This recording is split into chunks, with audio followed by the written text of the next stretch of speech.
Hello there. My name is Alan Moore. Hi, everybody.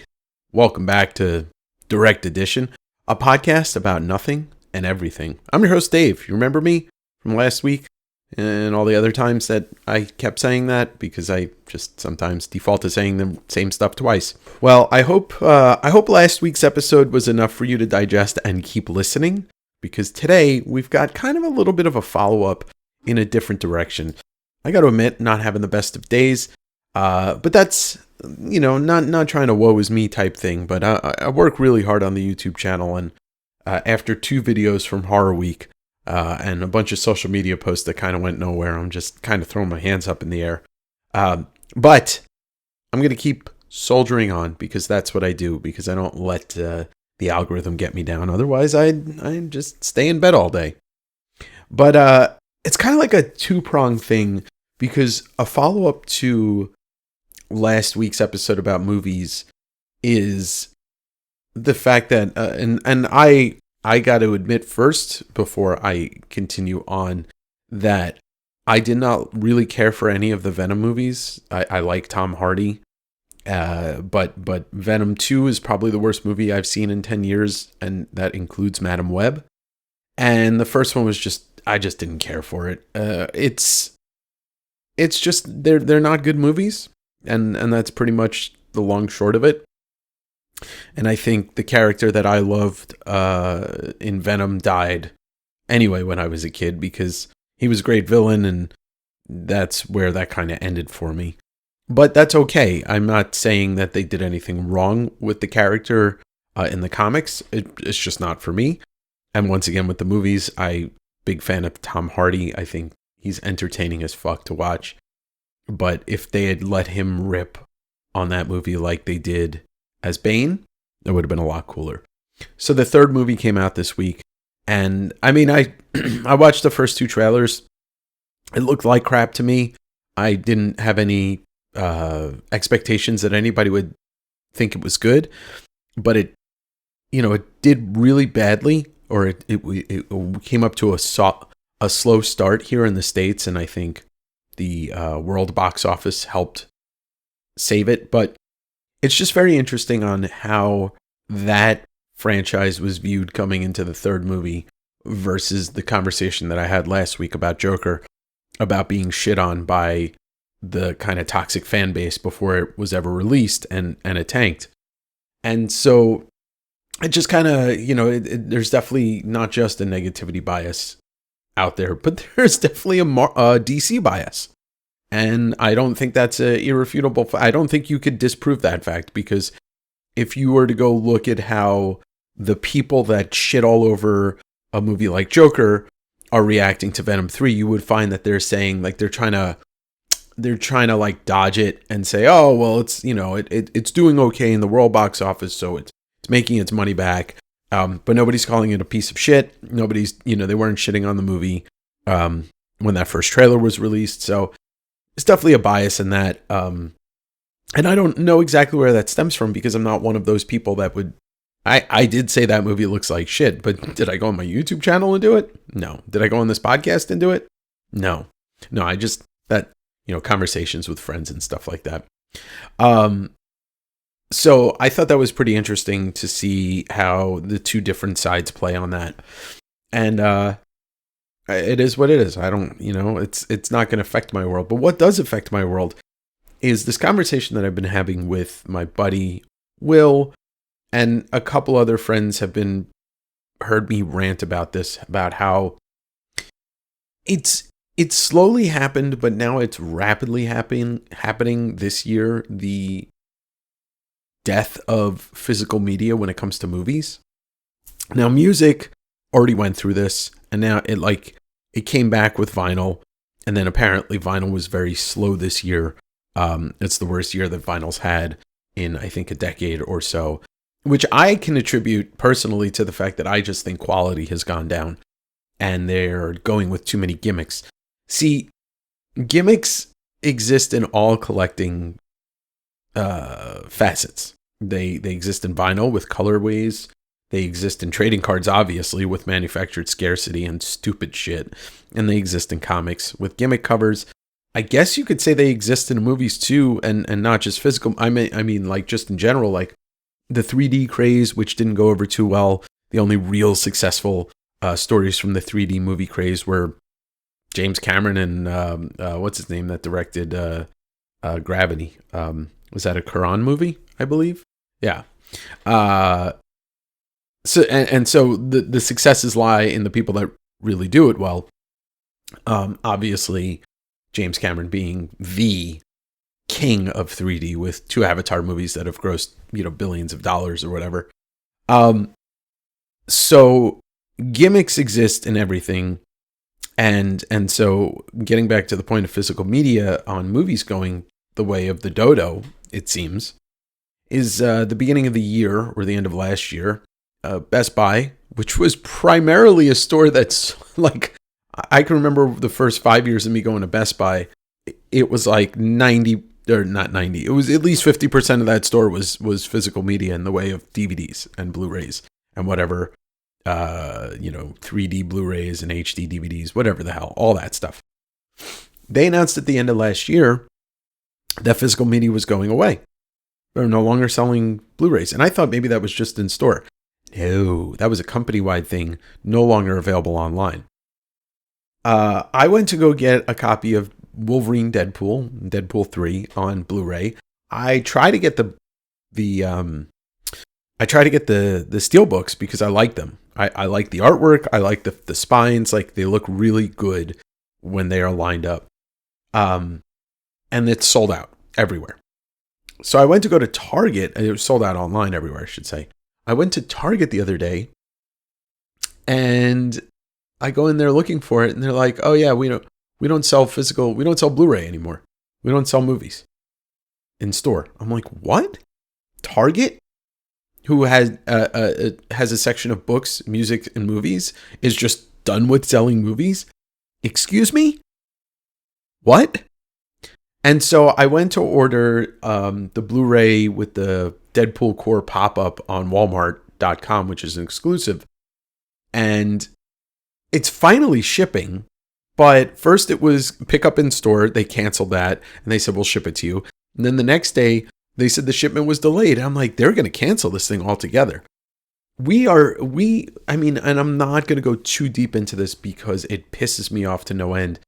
But And my friend Will, and I love him to death, he is one of the only people I can have a severe, like really complex argument with. And there is no, like, even if it's something we inherently disagree on, there is no love lost between me and him because I think we both realize we're both very opinionated people and you can't go button heads with a friend that's a very opinionated person and then be like, "Oh, we're not friends anymore," because that would be a shitty friendship and it's not worth it for I think both of our viewpoints could probably be like, no matter what, like it's not worth ending our friendship over a stupid argument. Even like politically, like he's not super politically charged, but he says stuff that pisses me off and I know he says it sometimes to piss me off and I just let it happen and then I let it wash away because I love him so much. But he keeps saying, "Oh, it's doomerism. Like you can't think that way." And then he said something about like Criterion keeps putting out movies, and that's the whole point. Like movies are a universal thing. Like we are not that far removed, and I'm talking less than 2 decades removed of like you could buy DVDs and Blu-rays of all the new big movies, and even some smaller movies, but all the big movies at grocery stores, Kmart, Target, Walmart. Fucking like almost anywhere.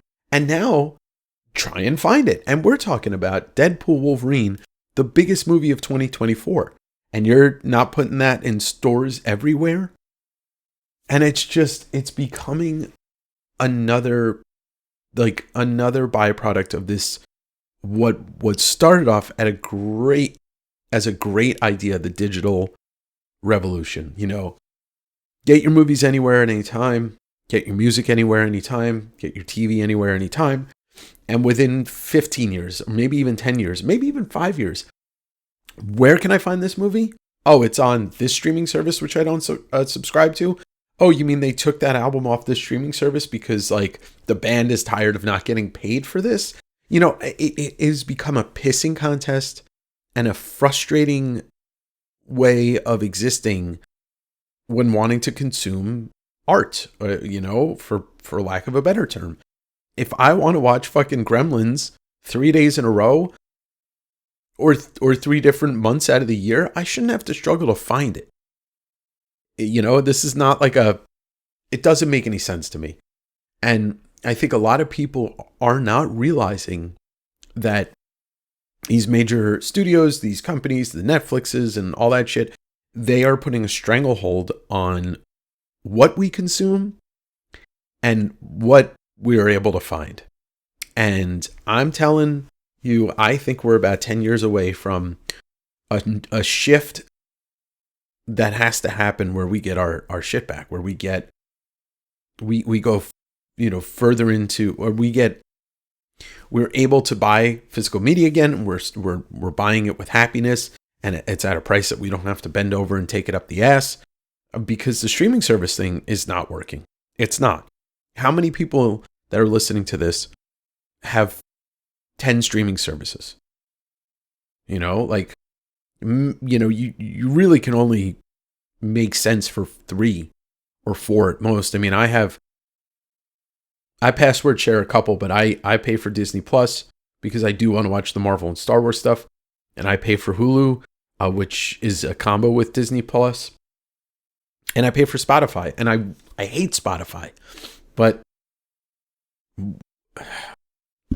I'm beholden to it because I don't know what's better, except maybe Apple or Tidal, but I don't think most of the stuff's on Tidal. And honestly, if I didn't have this podcast, I probably wouldn't have Spotify, to tell you the truth. I don't think I pay for anything else. But what I'm saying is, I miss being able to watch whatever movies I want when I want. And I miss, you know, at this point, I never saw Alien Romulus in theaters. And for the price of a ticket to go see it in a theater is whatever, somewhere between $14 and $18. I think I can buy it on Blu-ray for $20. Okay, and if I hate it, oh well, I spent $2 more. But if I like it and I watch it again, that was worth it. And the other thing is, and this doesn't apply to everybody, but I'm a audiophile, like video. I'm a quality snob. I don't like the quality of audio and streaming services. For example, I watched The Omen last night or yesterday I think it was on Hulu.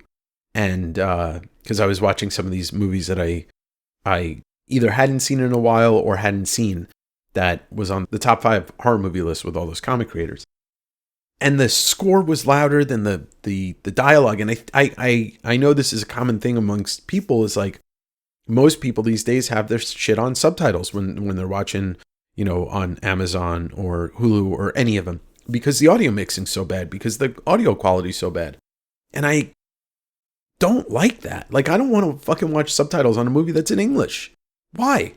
And they do that shit on purpose. It's just like all, you know, it's all compressed and digitized and nothing sounds right. But if you go watch a movie on Blu-ray that's in 5.1 surround sound or whatever, it's going to sound fine. You won't have a problem hearing these things. Case in point, every time I put a Blu-ray into my PlayStation 5 and watch it, I don't have a problem hearing anything.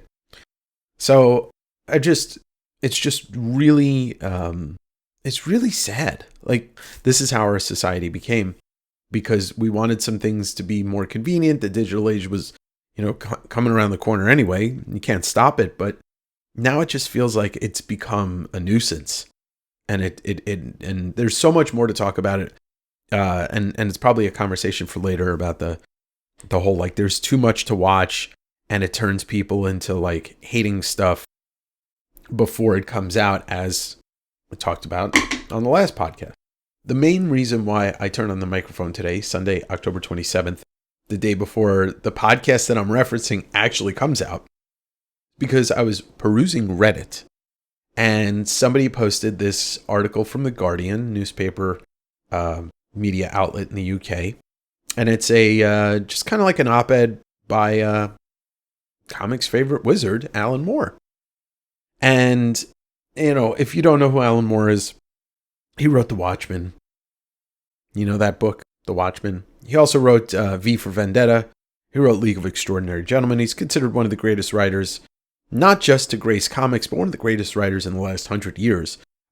He's written so much more, I know, but just kind of go with the hits here for you. Oh, it's pouring. Like, legit pouring.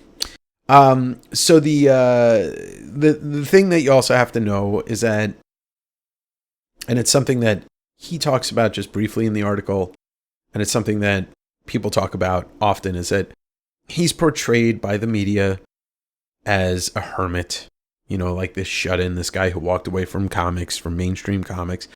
And that's not true. Like, it's just how the media portrays him. He's a lot more than that. He may actually be a wizard, but other than that, he's not a hermit. And everything that he kind of had to say about the comics industry in criticism has been pretty much true. Like, he, not just a very well-spoken person and a very smart person, but because he's written a lot of these very classic stories, he's got his finger on the pulse of humanity. He knows. He's kind of got that gift of looking at things and understanding them a lot better than most people. But the article talks about fandom, and it definitely hits home for so many reasons. But the headlines, and it's a quote, "Fandom has toxified the world," or it's a paraphrase. Watchmen author Alan Moore on superheroes, Comicsgate, and Trump. Now, granted, he only talks about Trump very briefly, but it ties all into this article. He also mentions Boris Johnson, which, Boris Johnson and Donald Trump, two peas in a pod. Two peas in a fucking moronic pod. And then the byline says, I think it's called a byline, says, enthusiasm could be a productive force for good, but our culture has rapidly become a fan-based landscape that the rest of us are merely living in. And I don't disagree that this really dives into toxic fandom and fandom in general. And for me, a little bit of this hits home, and I'm definitely not absolved of some of the things that are talked about in here. But at the same time, like this podcast and what I do on the YouTube channel, I'm very enthusiastic about going out and reading these things and supporting these creators and experiencing them. I try not to gatekeep things, which is, I understand that term, and I really think that term has its place. I think a lot of the terms these days are overused, but he talks about how he gets started in comics, but it started with fandom, going to comic. I think they weren't comic conventions back then; they were very small in hotel ballrooms, and how he was really into it, and then when he was 14. And then he walked away from comics for a few years, as most of us do, like when we hit like 16, 17. But then he came back 8 years later, and that's when he started writing comics. And he talks about what fandom used to be. There's a quote in here that says, concerning the word fan, I first encountered this contradiction of fanatic during childhood in a television documentary of the phenomenon. He says fan then meant merely enthusiast, but sounded less Edwardian. And the thing is like, as fans, that, you start off, but the word fanatic always seems like a crazy person, right? But the word fan just kind of means you're casual, and it kind of means you really enjoy this. And I think what he also does in this article is to try and just kind of like show you that you don't have to be so involved in the people that are creating this stuff to a level that you put them up on a pedestal. And like I said, I've been guilty of this before. I've never even had anybody tell me or even hint to me that I took my fandom too far. I mean, I did used to put myself in the position where I'd meet a lot of people when I was collecting autographs and going to shows and waiting after shows. But I think that stuff is kind of natural. Like I never, like ran after people or screamed at people. I never, like you think about the images of the Beatles leaving hotels and people hiding under the cars and screaming and going crazy and the cops having to hold them back. Like that's a level of fandom I don't understand. But I think that's obviously the Beatles.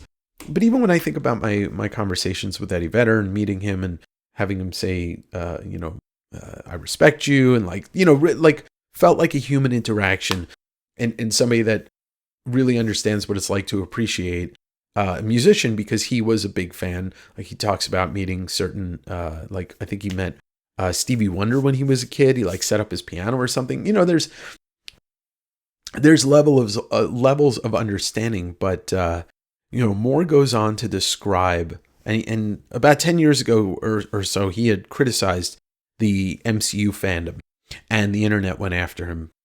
But it's like, what are you gonna, like, what can you say to Alan Moore? He does talk about, and here's a quote from the article that says, "There are, of course, entirely benign fandoms, networks of cooperative individuals who quite like the same thing, can chat with others sharing the same pastime, and importantly, provide support for one another in difficult times." And in that, I feel like some of the core of the kayfabe community was very much like that. I would not even say it's a blanket statement. I'd say maybe 10%. When Ed took his own life, a lot of people were there for each other. And I tried to bring some of those people together. But I think, there's the other side of that. And that's a prime example, is the other side of that. The toxic fandom of kayfabe is one of the nails in Ed's coffin. And I hate to use that phrase, but it's true. Because it was people that were on the kayfabe group, the Facebook group, that slammed Ed as soon as the allegations came out. Publicly slammed him without actually hearing another side of the story. So it's a perfect example, and I fucking hate that it's a perfect example of what Alan Moore is talking about. But and in this article, he talks about how he's got a 14-year-old grandson who tells him about the Pokemon aficionados, and it's the same thing where he points out, basically saying that the nostalgia-driven fans seem to be the problem these days, and I do not disagree. I've talked about that at length, and I'm very open and honest about that. It's people that gatekeep what they loved as a child. They never wanted to change. They never wanted to evolve. And if it evolves, they fucking hate it. And they bash it, and they get on their soapbox, and they get on their megaphones, and they scream about it. And they find other people that are like that. With a median, and so he says here, an older animal, for one thing, with a median age in its late 40s, fed presumably by a nostalgia that its energetic predecessor was too young to suffer from.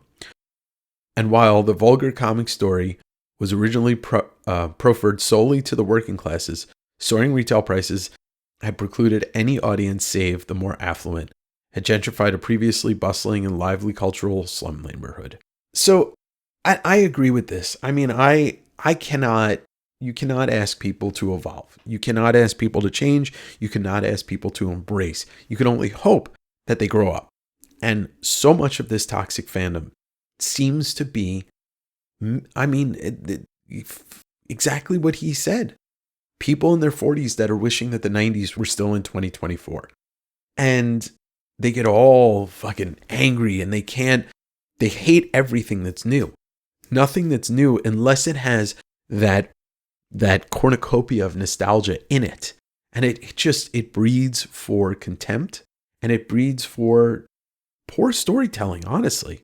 He goes on to say, "I speak only of comics fandom here, but have gained the impression that its reflexive belligerence, most usually from middle-aged white male conservatives, is now a part of many fan communities."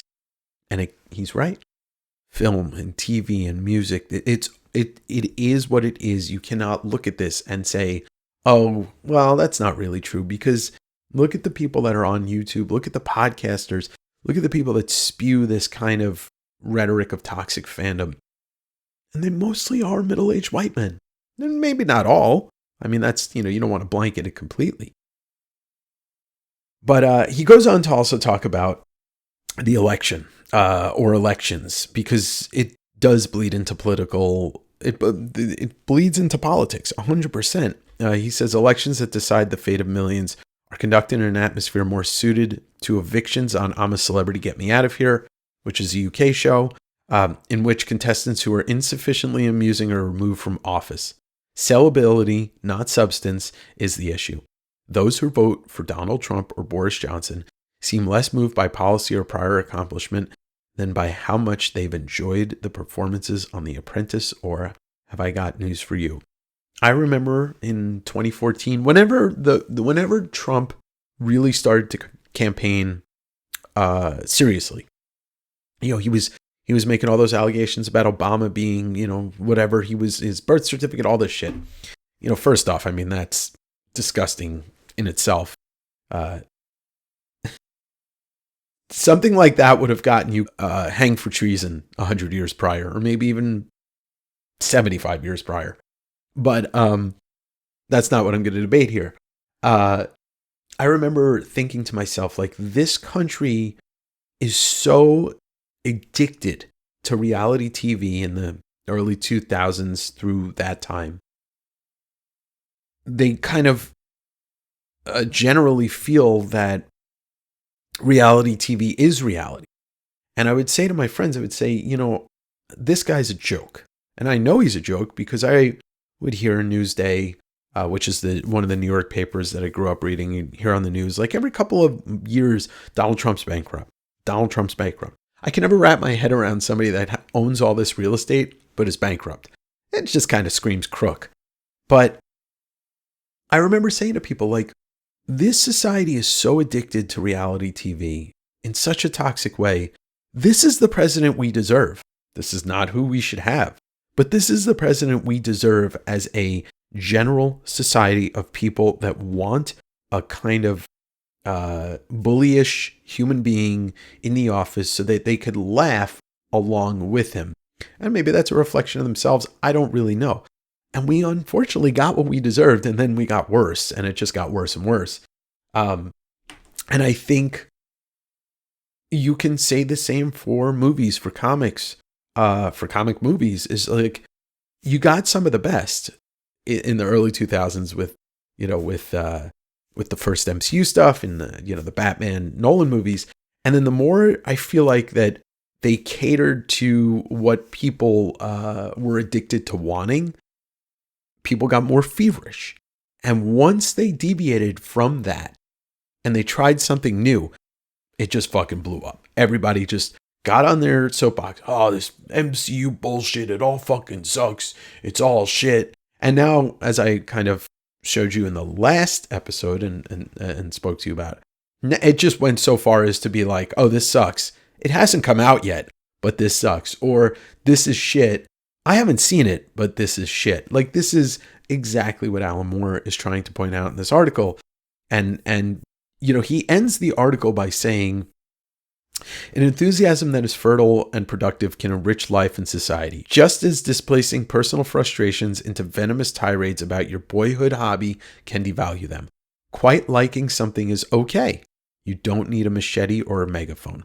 Now, once again, I do realize that I have a megaphone in this podcast, but I'm not spitting hate. I'm trying to show you that that's not really what I'm about. And he closes with the last sentence. Candidly, for my part, readers would have always been more than sufficient. And I agree. I don't need to be doing a podcast, and I don't need to be going on YouTube and showing my comics and the finds and interviewing creators. But what I'm trying to do is create more readers, especially on the comic side. I'm trying to encourage more people to open these books, and you can look at this article and you can say comics, but you can also say card collectors. You could say toy collectors. I don't know too much about toy collectors. I think they're a little bit more insane because I haven't been one in like 20 years. And, but I can talk about the card collectors, about how they are super gatekeeping. They are extremely elitist, and they go after each other if you have something they want. And, it's the same with comics. Like the frustrations I have with comics these days, and I, as a person in this community with, public facing podcast show, is that like, I don't give a, like, you can go out and buy whatever the fuck you want. You could throw your dick down on the table and be like, yo, I got this. I'm like, that's cool. I read that. I've talked to the creator before, and we've discussed this, and I've gone deeper into this story and this piece of art with this person. I don't really give a shit that you bought an expensive copy of it and then you sent it to CGC and you got the highest grade. Like, money can do anything. Like, you can do anything with money. You can go and buy what you want. Money cannot make you a more interesting person, and your slab cannot make you a more interesting person. I'm not going to sit here and waste my time with that. I'm going to talk about other things. Like, and that's what I feel like a lot of this article pertains to, those types of people. Now, you can say that maybe I'm a little egotistical in saying that because I'm doing what I'm doing. I don't get, like, I'm not going to run around in circles in my own brain. But what I'm going to say is I see what Alan Moore is saying, and I say I see it too. And he talks about Comicsgate and Gamergate, which is stuff that I don't really know too much about how it started. I just know the people involved are pretty shitty, and they've spent a lot of time negatively bashing people to the point of death. What I think Alan Moore is trying to show here is just like, he's not saying, oh, well, when I said what I said about the MCU, I was right. But he's kind of like alluding to the fact that it's just gotten worse. And it spreads. And it is the way that we look at politics. It's no longer about policy. And it's no longer about what actually affects people. It's about the clowns in the circus and who can be a bigger clown. And then unfortunately, the other side, it's like, well, we just have to do damage control, so we're clowns too. And, the two-party system's a joke anyway. So let's just get that one out right. But I think this article is a must read. I'm gonna link it in the description below so you can take a look and see what Alan Moore has to say. But I think it's just a lot to deal with. I don't know. I just thought it would be nice to record after reading this article, and I have lots of opinions about this stuff, obviously, and it's hard to convey them without thinking that I'm pot calling the kettle black. But at the same time, like, why I entered this space originally, and not just the audio podcast, but with the YouTube channel, was because I wanted to share my love of comics, digging for comics, learning about comics, and then talking about comics. Like, I wanted to share that love with other like-minded people. I didn't get into this space because I was bored. I didn't get into this space to try and be the most popular person, because I sure as fuck am not. And I also didn't, I did this. And then after I got into this space, I'm like, oh, you know what? I'm going to just kind of leave the working world and try this and see if I can make a living out of selling books, and then which helps me have the time to record stuff and do more stuff. And it's like perpetuates itself. I just see so many people that got into this because they're trying to relive their childhood, which is fine. You want to go that route, that's fine.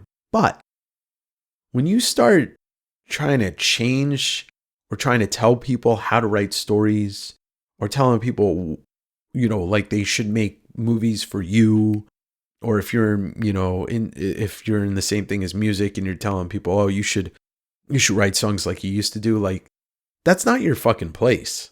And if you want to try that, do it yourself. Go write the comic you want to see. Go make your own bootleg comic and kickstart it. And I'm just using this as a base example of what he's doing, not who he is. Go do what Jim Mafuda's doing. Go make your own Savage Street Vigilante, Batman base book. Make the comic that you want to make, and then work your fucking ass off to market it and to get it out there in people's hands. Or you make the podcast you want to make and talk about the things that you want to talk about. Or go make a student film, get into filmmaking, see how easy it is. And then when somebody tells you you should be doing it the way that they want it, you can tell them to fuck off. But it has become such a toxic place to exist. And it's not just in comics. It's in all fandom. And it's bleeding into, it has become world politics. And it's sickening. We can't just let people do what they're doing, when it comes to art. It just doesn't seem to be a thing anymore. You can collect what you want. That does not make me think that you're any more interesting. Anyway, God. I thought this would be a nice follow-up to last week. definitely gets me fired up. Definitely gets me thinking about things. I do think, and please agree with me, disagree with me, show some of that in the comments. Also, are you seeing a decline in physical media? Have you had a problem getting any movies on Blu-ray? I tried to pre-order Godzilla -1 on the Steelbook. Sold out in 3 seconds. That's it. They are short printing all different types of versions of these movies, and they're making them harder to find. The prices are going up, and I think it's a matter of time before we get to the revolution that will come. We are going to get to the point where DVDs, Blu-rays, whatever, are going to be priced like VHS was when VHS first started coming out. You'll see like the hit movies will still be a normal MSRP. And then like, let's say you want the next A24 movie that maybe got a small theater release. You could pay $60 for that Blu-ray. I guarantee you it's coming. Mark my words on this podcast. It's coming. Anywho, I want to take a couple of moments out to give a shout out to a podcast that I really like. I'd almost go as far as to say I love it. That's in the collectible space. 3 gents make up the NSDC podcast, and they are Elusive Collectibles, Sergio, aka the Monster in the Iron Mask, and Jesus, formerly Doomcard, but don't even worry, is who he is now. These 3 guys I know from my early days hanging out on Justin's channel, Spidey Hits, and never met them in person. I've done business with 2 out of 3, maybe all 3 of them, and I've had DM conversations and exchanged kind words with each other. And that's how I know people in this space for the most part, unless I've met you or I know you from being around me physically. Okay, that sounded weird, but anyway. Yeah, me and my collectibles orgies that I always have at my house. But these 3 guys, I can honestly say I haven't listened to every episode, but I listened to a couple when they first started it. And then I've listened to more in the last couple of months because we're fans of the podcast around here. And by we, I'm also talking about Andrew P. Andrew will usually, he will tell me, he's like, oh, you should listen to this episode. And that's how it kind of started.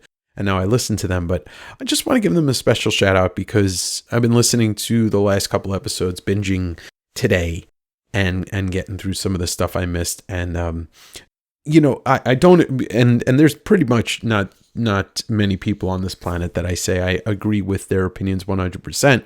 And I will say though, I do heavily agree with these guys when they talk about the collecting space, gatekeeping, influencers, the kind of behavior that comes along with, and they mostly dig into the card space, the Marvel card or non-sport card space, but they talk about everything else: cards, comics, toys, collectibles in general, and life. And the reason why I like these guys is you feel like you're listening to people that you knew at some point or and I grew up with a lot of people that kind of have this mindset of kind of questioning the people that act like they are better than everybody else.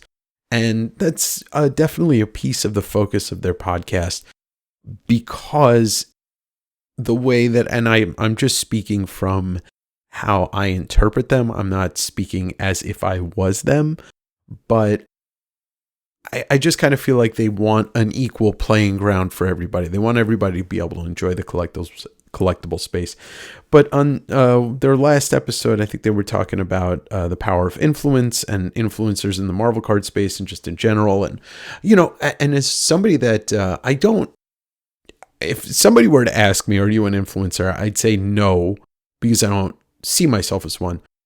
But I am, because I have 2 podcasts and people do listen to me. But I do, and this is one of the things in that episode that they talk about is, and I've talked about it here on this podcast, is using your influence for good.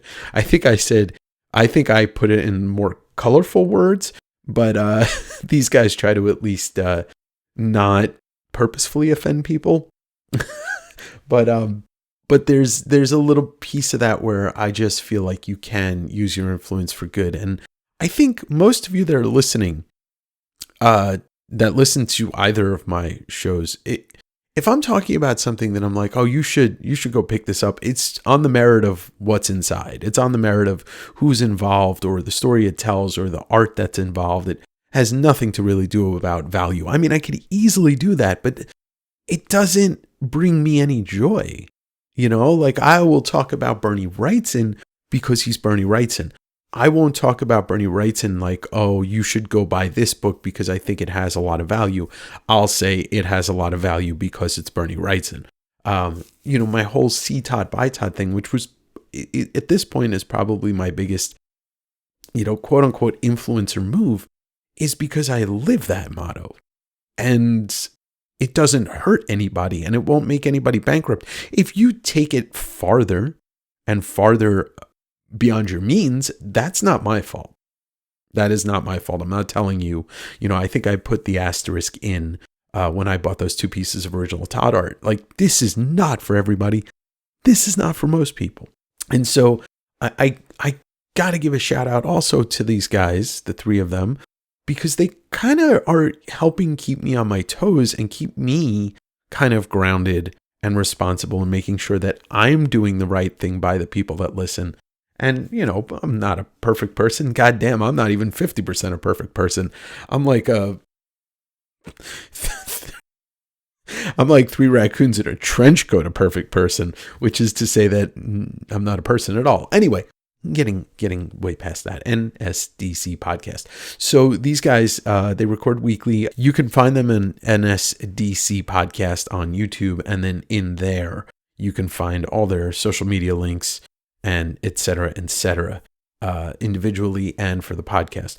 But if you're into kind of wanting to listen to 3 chaps, hello, 3 chaps, yes, chat about kind of, I for lack of a better word, a real discussion about collectibles in the collectible space. They have longer shows, and I dig that because I'm more of a long-form content person. That's probably why, the growth of not just the YouTube channel, but also the podcast is a little stunted because I don't do short form shit. I don't, reels and all that stuff. I know I got to do them, but what are you going to do? But these guys put out really good episodes that you can kind of sink your teeth into. So just wanted to just talk about that for a bit, just because I think it's healthy and good for a community to shout out other content creators and people in this space. I wanted to shout out some real people with real problems. The Real World Collectibles Edition. All right. Well, that's enough about them. Now let me talk about me. I think that's it for today. But before we get going, let's take a look at a recent comment on YouTube from our friend Derek. Derek, my brother. This was from the listener in the voice. So this is a comment he left on the podcast from, I guess this is now that you're listening to this, like 3 episodes ago. Don't ever worry about an episode being too heavy. If we only ever talked about easy rainbows and butterfly stuff, it wouldn't be real. The real stuff that affects real people, whether it's ourselves, siblings, spouses, parents, friends, children, the open discussion helps destigmatize and raise awareness. P.S. A legacy of creating a place to gather with laughs no matter what time zone we're in, without having to travel where everybody knows your name, like Cheers. That is a legacy that many would only dream to have. Don't sell yourself short, Dave. This is an incredible community, and it's all thanks to you. Derek, I really appreciate that. One of the more thoughtful, great people that this community has, and Derek, I can speak for anybody that encounters you. We all appreciate you just as much. So thank you for that. And with that, please drop a review, Spotify, Apple, Amazon, YouTube. If you leave a comment you can leave comments on Spotify. Obviously, you can leave it on YouTube and Apple. I'll be happy to read one, give you a shout out, whatever. Even if it's like a criticism. As long as it's not like nasty, I don't care. Doesn't bother. Anyway, thanks for listening to Direct edition, a podcast about nothing and everything.